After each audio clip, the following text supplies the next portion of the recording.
တဘာဝတရားရဲ့ဆန့်ကျင်ဘက်ဖြစ်နေတဲ့နေရာများနံပါတ်1တန်လိုက်တောင်ကုန်းဒီအဝေးပြေးလမ်းမကြီးကလုံးဝကိုပုံမှန်မဟုတ်ပါဘူးကားကိုဆက်ရက်ပြီးဂီယာအလွတ်ထားလိုက်ရင်တောင်ကားကတောင်ကုန်းပေါ်ကိုတနအီ20ကီလိုမီတာနှုန်းလောက်နဲ့အလိုလိုတက်သွားမှာဖြစ်ပါတယ်ဒီလိုမျိုးပြင်ပအကူအညီမပါဘဲကားကတောင်ကုန်းပေါ်ကိုတက်သွားတာတကယ်ကိုအံ့ဩဖို့ကောင်းပါတယ်ရောက်ဖို့သူတွေကတော့တောင်တက်ရတာကဆင်းရတာထက်တောင်ပိုပြီးလွယ်ကူတယ်လို့ဆိုကြပါတယ်ဒီနေရာမှာအားကောင်းတဲ့တန်လိုက်တဲ့တွေရှိနေပြီးလမ်းပေါ်ကတန်တဲ့ပစ္စည်းတွေနဲ့ကားတွေကိုဆွဲငင်နေတာလို့ယုံကြည်ကြပါတယ်။တချို့ကလည်းဒါဟာအမြင်အာရုံလှည့်စားမှုတစ်ခုသာဖြစ်တယ်လို့ဆိုကြပါတယ်။မြေပြင်ကအောက်ဘက်ကိုနှိမ်စင်းနေတာဖြစ်ပေမဲ့ကျွန်တော်တို့အမြင်မှာတော့အပေါ်ကိုတက်နေတယ်လို့မျိုးထင်အောင်ထင်မှားဖြစ်နေတာလို့ဆိုကြပါတယ်။နံပါတ်2အမြဲတမ်းမီးတောက်နေတဲ့ရေတံခွန်အမေရိကန်ပြည်ထောင်စုနယူးယောက်ပြည်နယ်မှာရှိတဲ့ External Flame Fall ဟာတဘာဝရဲ့စန့်ကျင်ဘက်အလားတရားနှစ်ခုဖြစ်တဲ့မီးနဲ့ရေကိုတနေရာထဲမှာတွေ့နိုင်တဲ့ထူးဆန်းလွန်းတဲ့နေရာတစ်ခုဖြစ်ပါတယ်။ဒီရေတံခွန်ဟာနယူးယောက်ပြည်နယ်အော်ချတ်ဘတ်မြို့အနားကရှေးဂရိထိသိမ်းနယ်မြေထဲမှာတည်ရှိပါတယ်။ရေတံခွန်ရဲ့အောက်ခြေကြောင်ငယ်လေးထဲမှာရှစ်လက်မကန်ရှိတဲ့မီးတောက်လေးတစ်ခုဟာအမြဲတမ်းတောက်လောင်နေပါတယ်။ရေတံခွန်ကရေတွေတရဟောစီးကျနေပေမဲ့ဒီမီးတောက်လေးကိုမငြိမ်းတတ်နိုင်တာကြောင့်အားလုံးအတွက်အံ့ဩစရာဖြစ်နေပါတယ်။ရေတံခွန်ရဲ့ကြောက်လွှာတွေကြားထဲမှာတဘာဝအတိုင်းဖြစ်ပေါ်နေတဲ့မီသိန်းဓာတ်ငွေတွေဟာအကြောင်းတွေကနေတက်စီအပြင်ကိုယိုစိမ့်ထွက်နေတာကြောင့်ဖြစ်ပါတယ်။ပုံမှန်အားဖြင့်ဒီလိုဓာတ်ငွေယိုစိမ့်မှုဟာ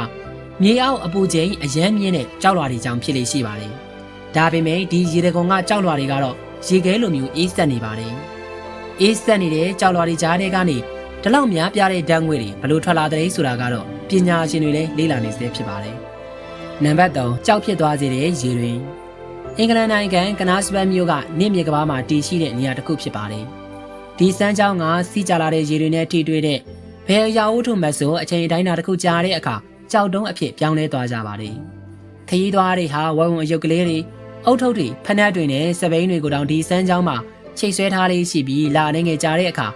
အဲ့ဒီပစ္စည်းတွေဟာမာကျောတဲ့ကြောက်တုံးရုပ်ကျွန်းတွေဖြစ်ကုန်ကြပါတယ်။လွန်ခဲ့တဲ့ရာစုနှစ်ပေါင်းများစွာကတော့ဒီစမ်းကြောင်းကိုစုံမတွေရဲ့ချိန်စာသိနေတဲ့စမ်းကြောင်းလို့ယူဆခဲ့ကြပါတယ်။နာမည်ကျော်အနာဂတ်ဟော့ကင်းထုတ်သူမာသာရှစ်တုံမွေးဖွားရာဂိုနီးမှာရှိတာကြောင့်သူမရဲ့မှော်အတက်တွေနဲ့အရာအားလုံးကြောက်ဖြစ်အောင်ပြုစားခဲ့တယ်ဆိုပြီးဒေသခံတွေကတော့ကြောက်ရွံ့နေခဲ့ကြပါတယ်။နံပါတ်4သွေးနီအောင်ရေတံခွန်ဖြူဖွေးနေတဲ့ရေခဲမြစ်ကြီးရဲ့မျက်နှာပြင်ပေါ်မှာသွေးတွေစီးကျနေတဲ့လိုမျိုးနီးရဲနေတဲ့ရေတွေစီးဆင်းနေတာကြောင့် Black Fall လို့နာမည်ကြီးပါတယ်။အနာဒီကာတရဲ့ဒီလာရေခဲမြစ်မှာတည်ရှိပြီးမြစ်ကြီးတစ်ခုလုံးအေးခဲနေတာတောင်ဒီရေစီးကြောင်းကတော့လုံးဝခဲမသွားပါဘူး။အစပိုင်းမှာတော့ပညာရှင်တွေကဒါဟာရင်ကြီးတွေကြောင့်လို့ထင်ခဲ့ကြပေမဲ့တကယ်တမ်းတော့ရေအောက်ထဲကအာယွန်ဓာတ်တွေကြောင့်ဖြစ်ပါတယ်။ဒီရေခဲမြစ်အောက်ခြေပေပေါင်း400ကျော်မှာ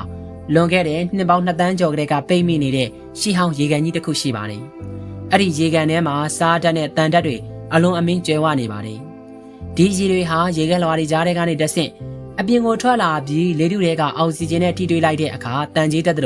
ဓာတ်ပြုတ်သွားပြီးနီးရဲတဲ့အယောင်တွေဖြစ်သွားတာပါ။အလွန်အေးဆက်ပြီးအောက်ဆီဂျင်မရှိအလင်းအောင်လည်းမရတဲ့အဲ့ဒီမြေအောက်ရေကန်ထဲမှာနှစ်ပေါင်းတန်းချီပြီးရှင်သန်နေတဲ့ဘက်တီးရီးယားလေးတွေကိုရှာတွေ့ခဲ့ကြပါတယ်။နံပါတ်5အပေါ်ပြန်တက်နေတဲ့ရေတံခွန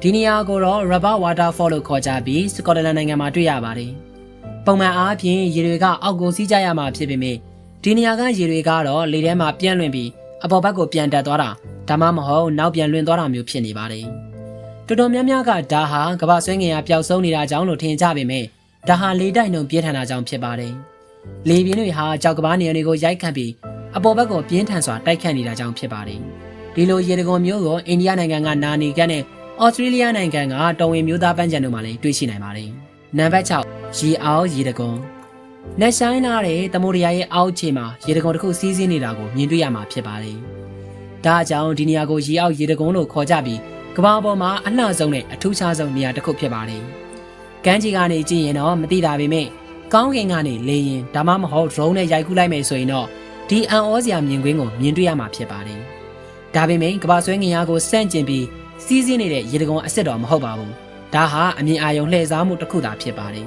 ။ဒီနေရာကသမုဒ္ဒရာရေအောက်ကုန်းမြင့်တစ်ခုဖြစ်ပါတယ်။ပင်လယ်ရေစီးကြောင်းတွေကြောင့်ကမ်းခြေကသဲတွေနဲ့ရှုံနုံတွေဟာကုန်းမြင့်ရဲ့အစွန်းပိုင်းကနေပုံမနဲ့ဆိုင်တဲ့ရောက်ကြောက်ကြီးတဲ့ကိုအဆက်မပြတ်ရှော့ချနေတာဖြစ်ပါတယ်။ရေတိမ်ပိုင်းကသဲဖြူဖြူတွေနဲ့ရေနက်ပိုင်းကအပြာရောင်တွေပေါင်းဆက်သွားတဲ့အခါကျွန်တော်တို့ရဲ့မျက်စိထဲမှာရေတံခွန်ကြီးတစ်ခုစီးကျနေတယ်လို့မြင်တွေ့နေရတာဖြစ်ပါတယ်။ဟုတ်ကဲ့ပါဒါတွေကတော့ကမ္ဘာပေါ်မှာအမှန်တကယ်တည်ရှိနေတဲ့နေရာတွေဖြစ်ပါတယ် ဗီဒီယိုလေးကိုကြိုက်နေတဲ့ဆိုရင် like and subscribe လုပ်ထားဖို့မမေ့နဲ့နော်နောက်ဗီဒီယိုလေးမှာထပ်တွေ့ကြမယ်